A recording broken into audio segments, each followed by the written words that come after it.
Welcome to Steep Concept channel students. Today's topic of discussion is calculation of energy of revolving electron.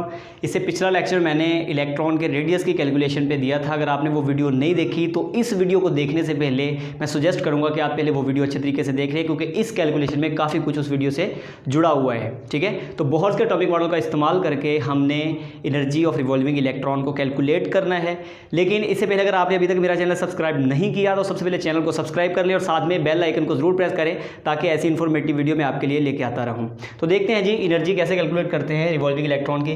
First करें, ये मैंने calculation वगैरह सारी board के ऊपर पहले ही करके रख ली है, क्योंकि ये वीडियो जो है वो तकरीबन 30-35 मिनट की बननी थी। मैं इसको जो है वो मैंने इसको कंसाइज करके छोटा करके 14-15 मिनट में कन्वर्ट किया है ताकि आपको भी ज़्यादा दुश्वारी ना हो देखने में और आपका टाइम भी बच जाए और मुझे भी वीडियो बनाने में जो है ज़्यादा जहमत ना करनी पड़े। तो देखें इसमें क्या है। फर्स्ट करें, हमारे पास एक एटम है। ठीक है, एटम के सेंटर में होता है न्यूक्लियस, न्यूक्लियस में होते हैं प्रोटॉन्स और यहाँ पे एक इलेक्ट्रॉन जो है वो ऑर्बिट के अंदर रिवॉल्व कर रहा है। न्यूक्लियस से ऑर्बिट तक का जो डिस्टेंस है उसको हम आर समझ लेते हैं। ठीक है, आर, और इलेक्ट्रॉन का मास है एम। इलेक्ट्रॉन जिस वेलोसिटी से मूव कर रहा है वो वेलोसिटी है वी।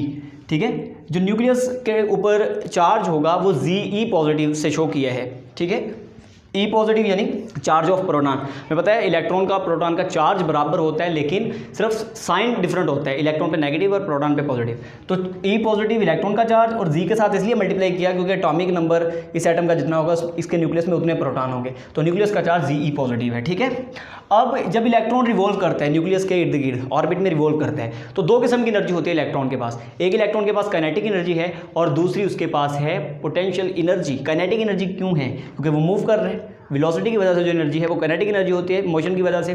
तो काइनेटिक एनर्जी है, काइनेटिक एनर्जी जो है 1/2 mv² यानी हाफ mv², ये काइनेटिक एनर्जी है। ठीक है, और दूसरी इसके पास है पोटेंशियल एनर्जी, ई पोटेंशियल। ठीक है, ये हम कैलकुलेट करते हैं पोटेंशियल एनर्जी कितनी है, और टोटल एनर्जी जो इलेक्ट्रॉन की होगी वो दोनों एनर्जीज का सम होगी। ठीक है, हम ये दोनों इंडिविजुअल्स कैलकुलेट करके इनका सम लेंगे, वो टोटल एनर्जी जो है वो बनेगी। तो पोटेंशियल एनर्जी किसके इक्वल है? पोटेंशियल एनर्जी उतने वर्क डन के इक्वल होगी जितना वर्क डन इस इलेक्ट्रॉन को मूव करवाने के लिए, न्यूक्लियस से दूर मूव करवाने के लिए लगेगा, या जितना वर्क डन इस जगह पर लेके आने के लिए इलेक्ट्रॉन को लगेगा, चाहे इन्फिनिटी से यहाँ तक लेके आएँ, ठीक है, या फिर न्यूक्लियस से इस ऑर्बिट तक लेके जाएं, जितना भी इसके ऊपर वर्क डन होगा वो इसकी क्या होगी? Kinetic energy. मिसाल के तौर पर फर्ज करें मेरे हाथ के ऊपर कोई चीज़ पड़ी है। ठीक है, आप समझ लीजिए अर्थ सरफेस है। ठीक है, सरफेस ऑफ अर्थ से हम किसी चीज़ को जितना ऊपर लेके जाएं, यानी इसके ऊपर जितना वर्क डन करें उसमें उतनी पोटेंशियल एनर्जी स्टोर होती जाती है। ठीक है, work done is equal to potential energy. ठीक है, तो वर्क डन ज़्यादा करेंगे पोटेंशियल एनर्जी ज़्यादा होगी। तो हम यहाँ पे वर्क डन कैलकुलेट करने के लिए फोर्स और डिस्टेंस पहले देखते हैं। फोर्स यहाँ पे कौन सी लग रही है? इलेक्ट्रॉन पर जो अट्रैक्शन की फोर्स लग रही है न्यूक्लियस की तरफ से वो है कूलम फोर्स, और कूलम फोर्स का फार्मूला है F = GE² 4πε0r²। ठीक है, यानी चार्जेस का प्रोडक्ट GE न्यूक्लियस का चार्ज, इलेक्ट्रॉन का चार्ज, दोनों का प्रोडक्ट लिया GE², और इनके डिस्टेंस के स्क्वायर के इनवर्सली प्रोपोर्शनल वो फोर्स होगी अकॉर्डिंग टू कूलम्स लॉ, और ये कांस्टेंट है 4πε0। ठीक है, तो ये हमारे पास कूलम फोर्स बन गई। फिर फर्ज करें हमने वर्क डन कैलकुलेट करना है, तो वर्क डन का फार्मूला होता है फोर्स इंटू डिस्प्लेसमेंट। ठीक है, फोर्स इंटू डिस्टेंस। अब ये डिस्टेंस है, फर्ज करें ये आर जो है ये ज़्यादा डिस्टेंस है, हम इसको स्मॉल आर फर्ज करें। इलेक्ट्रॉन इन्फिनिटी से इस तरफ मूव करता है और डिस्टेंस उसका जो है वो हम एक छोटा पैच लेते हैं, छोटा हिस्सा लेते हैं, उसका पार्ट लेते हैं, वो डेल्टा आर है। ठीक है, डी आर छोटा सा हिस्सा, डी आर मतलब डेरिवेटिव ऑफ आर, छोटा सा स्मॉल पैच। ठीक है, तो पोटेंशियल एनर्जी किसके इक्वल आ जाएगी? उस वर्क डन के, और वर्क डन किसके इक्वल होगा? Force into distance. वो डिस्टेंस है डी आर, ये फोर्स है, फोर्स इंटू डिस्टेंस, ये हमारे पास आ गया work done. Work done is equal to potential energy, तो ये हमारे पास पोटेंशियल एनर्जी आ गई। लेकिन अब ये छोटे से हिस्से के लिए वर्क डन। ठीक है, ये पोटेंशियल एनर्जी छोटे हिस्से की है, लेकिन इलेक्ट्रॉन को अगर हम किसी इन्फिनिट पॉइंट से लेके आए इस ऑर्बिट तक, ठीक है, तब उसके लिए एनर्जी कितनी होगी? तो हमें इंटीग्रेट करना पड़ेगा। ठीक है, हम इसको इंटीग्रेट कर लेते हैं from infinite to R. Infinite से आर तक इसको इंटीग्रेट करते हैं। ये जो साइन आपको नजर आ रहा है, तो ये साइन होता है इंटीग्रेशन का। ये FSC पार्ट 2 में इंटीग्रेशन जो है वो उसके मैथ में जो है वो शामिल है, उसके सिलेबस में, फर्स्ट ईयर के सिलेबस में ये जो है वो इंटीग्रेशन नहीं शामिल, इस वजह से हो सकता है यहाँ से आपको थोड़ा सा समझ ना आए। तो इसकी मैं आपको जो है वो ट्रिक बता देता हूँ, आप फिर क्या करेंगे। तो इसको इंटीग्रेट करना है। इंटीग्रेट करने के लिए आपने क्या करना है? इंटीग्रेशन का साइन डाल दिया, इन्फिनिट से आर तक इंटीग्रेट करना है। इंटीग्रेशन का रूल है कि अगर कोई चीज़ अंदर कांस्टेंट हो तो कांस्टेंट को बाहर लिख लेते हैं। इसमें कांस्टेंट कौन सी चीज़ है? जी भी कांस्टेंट, ई भी कांस्टेंट, 4 भी constant, pi omega sorry epsilon not R, epsilon not, ये सारी चीज़ें कांस्टेंट है, आर कांस्टेंट नहीं है, ठीक है, ये सारा कांस्टेंट बाहर आ गया और अंदर आएगा 1/r² into D R. Are जो है ये वेरिएबल है, ठीक है, डिस्टेंस यहाँ पे वेरी कर रहा है, तो आर 1/r² डी आर, इसका हमने इंटीग्रल लेना है, ये बाकी कांस्टेंट हिस्सा बाहर आ गया।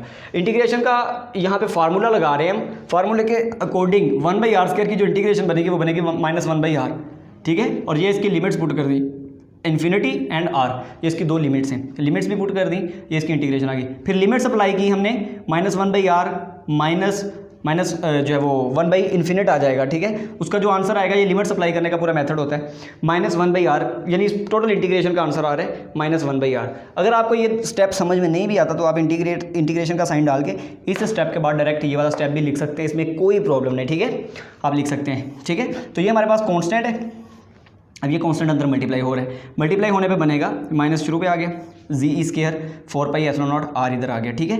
अब ये हमारे पास आ गई पोटेंशियल एनर्जी, ये हमने पोटेंशियल एनर्जी के लिए कैलकुलेशन की सारी, ये वर्क डन है और वर्क डन ही पोटेंशियल एनर्जी है, तो E potential is equal to -g² 4πε0 r।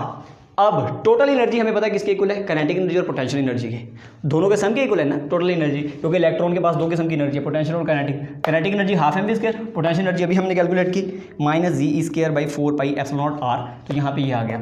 अब फिर से प्रॉब्लम आ गई mv², mv² की वैल्यू कहाँ से ली, तो mv² की वैल्यू मालूम करने के लिए हमारे पास mv²/r is equal to g² 4πε0 r² है। ये फार्मूला कहाँ से बना, देखें हमें पता है इलेक्ट्रॉन, यहाँ पे इलेक्ट्रॉन पे कितनी किस्म की फोर्स लग रही है, दो किस्म की फोर्स लग रही है, एक इसके ऊपर कूलम फोर्स लग रही है, दूसरी सेंट्रीफ्यूगल फोर्स। कूलम फोर्स क्या कर रही है, कूलम फोर्स इसको न्यूक्लियस की तरफ खींचती है, ठीक है, यानी ये पॉजिटिव चार्ज नेगेटिव चार्ज को खींचता है और चार्जेस के दरमियान जो फोर्स होती है उसको कूलम फोर्स कहते हैं। तो कूलम फोर्स की वजह से ये इलेक्ट्रॉन न्यूक्लियस की तरफ अट्रैक्ट हो रहा है, जबकि सेंट्रीफ्यूगल फोर्स इसको धक्का दे रही है, ये रिवॉल्व करता है ऑर्बिट में, तो इसके ऊपर सेंट्रीफ्यूगल, जब भी कोई चीज़ रिवॉल्व करती है और किसी ऑर्बिट के अंदर तो उसके पास सेंट्रीफ्यूगल फोर्स भी उसके ऊपर एक्ट कर रही होती है। सेंट्रीफ्यूगल फोर्स सर्कल से जो है वो परे धकेलती है, चीज़ को बाहर की तरफ धकेलती है, सेंट्रीफ्यूगल फोर्स उस तरफ धकेल रही है, लेकिन ये कूलम फोर्स इस तरफ धकेल रही है, लेकिन इलेक्ट्रॉन अपनी ऑर्बिट में रिवॉल्व करता रहता है। अगर इलेक्ट्रॉन अपने ऑर्बिट में रिवॉल्व करता रहता है तो इसका क्या मतलब है, इसका मतलब है centrifugal force is equal to जो है वो कूलम फोर्स के इक्वल है। तो ये सेंट्रीफ्यूगल फोर्स का फार्मूला है, एक्चुअली सेंट्रीपिटल फोर्स का फार्मूला होता है ना mv²/r। सेंट्रीपिटल फोर्स और सेंट्रीफ्यूगल फोर्स एक ही चीज़ है, डायरेक्शन का डिफरेंस होता है। तो mv²/r is equal to coulomb force, ये कूलम फोर्स हमने यहाँ पे कैलकुलेट की थी, g² 4πε0, दोनों बराबर है, ठीक है, दोनों इक्वल है। तो यहाँ से हमने mv² की वैल्यू निकालनी है, इधर r² है, इधर r है, एक r से कट गया, ठीक है, ये वाला r स्क्वायर में मौजूद 2r है, तो ये एक r से कट गया, एक r बचा, तो हमारे पास बना mv² is equal to g² 4πε0 r। इसके बाद ये जो है mv² की वैल्यू इसको पुट कर देते हैं इस इक्वेशन में, इस इक्वेशन में 1/2 मौजूद है, वो वैसे का वैसे लिख लिया, mv² की जगह पे इसकी वैल्यू पुट कर दी, ये आ गई mv² की वैल्यू, ठीक है, mv² की वैल्यू आ गई और साथ में -g² 4πε0 पोटेंशियल एनर्जी की वैल्यू वैसी की वैसी है। इसके बाद इन दोनों को मल्टीप्लाई करें, ये 2 है, ये 4πε0, 2 and 4 मल्टीप्लाई हुआ तो 8πε0 r बन गया, ठीक है। इन दोनों का एलसीएम लें, ये g² है, ये भी g² है, 4πε0 r है, ये 8πε0 है, इसका जो एलसीएम आता है वो होता है 8πε0 r, तो इसका 8πε0 r इसका एलसीएम ले लिया और एलसीएम को इस पे डिवाइड करेंगे 1 आएगा, 1 को ऊपर मल्टीप्लाई करेंगे वो वैसे का वैसे रह जाएगा g², इस पे डिवाइड करेंगे तो 2 आएगा, 2 ऊपर मल्टीप्लाई होगा तो 2g² बन जाएगा, ये 2g² लिखा है। अच्छा, यहाँ पे g और 2 में थोड़ा डिफरेंस जो है वो करना आपको मुश्किल लग सकता है, तो ये आपने स्टेप अच्छे तरीके से देख लेने हैं। ये मैंने कहीं कहीं पे g जो है वो लाइन लगा के उसको डिनोट भी किया है कि ये g है, ठीक है। तो 2g² को 2g² जो हम माइनस करेंगे g² में से, माइनस का g² बचेगा सिर्फ, ठीक है, ये प्लस का g² है, ये माइनस का 2g² है, तो माइनस का 1g² बचेगा, तो ये माइनस बाहर लिख लिया, ये g²। फिर ये जो नीचे r लिखा हुआ है इसको मल्टीप्लाई करके 1/r कर लिया, इसमें कोई प्रॉब्लम नहीं है, ये नीचे मल्टीप्लाई हो रहा था, अब भी मल्टीप्लाई हो रहा है नीचे वाले के साथ, तो 1/r इसको लग करके लिख लिया, ये बन गया g² 8πε0 मल्टीप्लाई बाई 1/r। इस इक्वेशन को नाम दे दिया हमने अल्फा का, ठीक है, इस इक्वेशन को कह लेते हैं ये अल्फा इक्वेशन है। अब हमने पिछली वीडियो जो मैंने दी थी कैलकुलेशन ऑफ रेडियस पे, वहाँ पे रेडियस कैलकुलेट किया था, लास्ट जो हमने उसका फार्मूला मालूम किया था रेडियस का, वो था r is equal to ε0 n² h² by πm e², ठीक है। ये हमारे पास किसका फार्मूला है, रेडियस का फार्मूला है। यहाँ पे हमें चाहिए 1/रेडियस, तो इसका r का 1/r बनाया, इधर डिनोमिनेटर नोमिनेटर में तब्दील हो जाएगा, नोमिनेटर डिनोमिनेटर में तब्दील हो गया, तो πm² ऊपर चला गया, ठीक है, πm² और वो हिस्सा नीचे आ गया ε0 n² h²।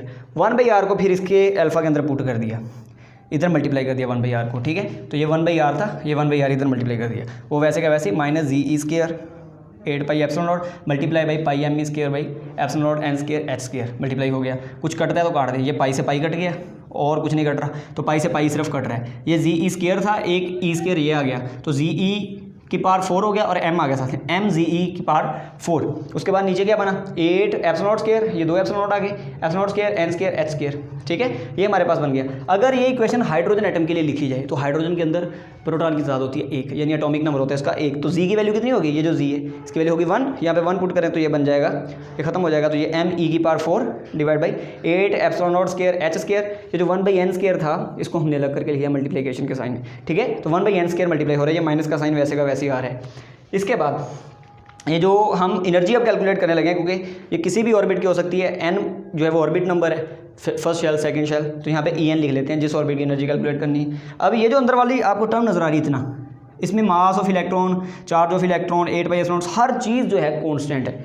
कॉन्स्टेंट वैल्यूज़ इनकी पुट करने से जो आंसर आता है वो आता है -2.178 क्रॉस 10 पावर -18, इसका इस कांस्टेंट का आंसर आता है इंटू 1/n स्क्वायर। ये हमने मालूम की एनर्जी ऑफ nth ऑर्बिट, यहाँ पे n की वैल्यू हमने पुट नहीं की तो nth ऑर्बिट कहेंगे इसको।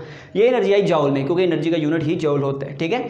इसके बाद क्या करना है, इस एनर्जी को किलो जॉल पर मोल में जो है वो यानी स्टैंडर्ड यूनिट में कन्वर्ट करना है, किलो जॉल पर मोल। तो क्या करेंगे, किलो में कन्वर्ट करने के लिए इसको 1000 पे डिवाइड कर देंगे और मोल में कन्वर्ट करने के लिए एवोगैड्रोस नंबर के साथ मल्टीप्लाई कर देंगे। तो ये एवोगैड्रोस नंबर आ गया 6.02 क्रॉस 10⁻23 मल्टीप्लाई बाई ये वाला फिगर डिवाइड बाई 1000, तो ये किलो जॉल पर मोल में कन्वर्ट हो गया। 1/n स्क्वायर वैसे का वैसे ही है। अब ये nth ऑर्बिट की एनर्जी हमने मल्टीप्लाई करने के बाद ये किलो जॉल पर मोल में बनेगी 13.315, ठीक है, यानी 313.315 इंटू 1/n स्क्वायर किलो जॉल पर मोल, ठीक है। ये हमारे पास एनर्जी आ गई nth ऑर्बिट की। अगर फर्स्ट ऑर्बिट की एनर्जी कैलकुलेट करनी है, ये एनर्जी के लिए इक्वेशन बन गई है। अब फर्स्ट ऑर्बिट की एनर्जी कैलकुलेट करनी है तो क्या बनेगी, n की वैल्यू 1 पुट कर दें, तो ये 1 पुट करने सारा फैक्टर 1 हो जाएगा, तो इसको कोई फर्क नहीं पड़ेगा, ये बनेगा -13.315 किलो जॉल पर मोल। सेकंड ऑर्बिट की बनेगी, वहाँ यहाँ पे 2 पुट कर देंगे, 2 का स्क्वायर बनेगा 1/4 आ जाएगा, उसको उसके साथ मल्टीप्लाई कर देना इस अदद के साथ, तो ये बन जाएगा 328 माइनस में 0.32 आएगा। फिर थर्ड ऑर्बिट की एनर्जी बनेगी 145.92 किलो जॉल पर मोल। इसी तरह से जैसे जैसे आप मज़ीद ऑर्बिट्स की एनर्जी कैलकुलेट करते जाएंगे वो माइनस में एनर्जी कम हो रही है, ठीक है। और अगर आप किसी इन्फिनिट ऑर्बिट की एनर्जी कैलकुलेट करें जो इन्फिनिटी पे मौजूद हो, तो इन्फिनिट ऑर्बिट की एनर्जी 0 आएगी, ठीक है, क्योंकि यहाँ पे 1/∞ आ जाएगा और 1/∞ हमें पता है 0 होता है। 1/∞ का स्क्वायर, इन्फिनिटी का स्क्वायर भी इन्फिनिटी होता है, ठीक है। तो 1/∞ एक्चुअली है, तो 1/∞ 0 और सारे को 0 कर देगा, तो इसका मतलब इन्फिनिटी पे पोटेंशियल इन्फिनिटी पे इलेक्ट्रॉन की एनर्जी 0 होती है, क्योंकि जब इलेक्ट्रॉन इन्फिनिटी पे चला जाएगा तो वो एटम से बाहर निकल गया, एटम से बाहर निकल गया, इसका मतलब उसको कोई अट्रैक्ट नहीं कर रहा, न्यूक्लियस अट्रैक्ट नहीं कर रहा, तो उसके पास पोटेंशियल एनर्जी बिल्कुल नल, बिल्कुल 0, ठीक है। तो इलेक्ट्रॉन के पास कोई एनर्जी नहीं रहेगी, तो इन्फिनिटी पे इलेक्ट्रॉन की एनर्जी जो है वो 0 होगी। इसके अलावा अगर आप देखें इन ऑर्बिट की एनर्जी का डिफरेंस लें, ये जो ऑर्बिट्स हैं इन ऑर्बिट्स की एनर्जी का डिफरेंस लें, यानी E3 minus E2, E2 minus E1, E2 minus E1, दूसरे ऑर्बिट की एनर्जी को पहले ऑर्बिट की एनर्जी से माइनस करें, 328 माइनस 13.315, तो आंसर आएगा 984 के लगभग, इसके करीब करीब आंसर आएगा आपका 980 985 के दरमियान में शायद, ठीक है। इसके बाद आप E3 माइनस E2 करें, यानी थर्ड ऑर्बिट की एनर्जी को पहले ऑर्बिट की एनर्जी से माइनस करें, तो इसका आंसर पहले वाले से भी कम आएगा। पहले 984 आया या 985 आया, उसके बाद इन दोनों का डिफरेंस उससे कम आएगा, फिर E4 माइनस E3 कैलकुलेट करेंगे वो और कम आएगा, यानी हर आने वाले अगले ऑर्बिट की एनर्जी का पिछले ऑर्बिट की एनर्जी से जो डिफरेंस है वो कम होता जाता है। वो रीज़न क्या है इसकी रीज़न क्या है, रीज़न ये है कि हर आने वाला अगला ऑर्बिट पहले ऑर्बिट की निस्बत ज़्यादा दूर होता जाता है, यानी पहला ऑर्बिट यहाँ पे है तो दूसरा ऑर्बिट जो है वो, ये मैंने एक लाइन लगाई है गोल, देखिए दूसरा ऑर्बिट ये डिस्टेंस इतना है लेकिन दूसरे ऑर्बिट का डिस्टेंस इससे ज़्यादा होगा, उससे अगला ऑर्बिट और भी ज़्यादा दूर होगा, तो एनर्जी का डिफरेंस जो है वो कम होता चला जाता है। जितना एनर्जी का डिफरेंस ये जो है कमी आती जाएगी, आप जो है वो उसके अकॉर्डिंग ऑर्बिट यहाँ पर डिस्टेंस भी उसका मालूम कर सकते हैं, ठीक है।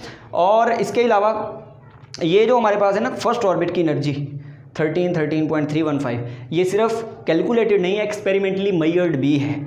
अच्छा, इतनी एनर्जी इलेक्ट्रॉन के पास है, तो अगर इलेक्ट्रॉन को फर्स्ट ऑर्बिट में जो हाइड्रोजन का इलेक्ट्रॉन होता है उसको अगर निकालना हो, उस ऑर्बिट से निकालना हो, तो इतनी ही एनर्जी हमें देना पड़ेगी। और इसके करीब करीब ही एनर्जी आती है इलेक्ट्रॉन की, जिसको हम कहते हैं हाइड्रोजन की, जिसको हम कहते हैं हाइड्रोजन की आयनाइजेशन एनर्जी। तो हाइड्रोजन की आयनाइजेशन एनर्जी की वैल्यू ही है ये। इसका मतलब इतनी एनर्जी देकर ही इलेक्ट्रॉन को जो है उसमें से रिमूव करवाया जा सकता है। तो ये हमारे पास है जी calculation of energy of revolving electron. उम्मीद करता हूँ आपको वीडियो अच्छी लगी होगी और सारा समझ आ गया होगा।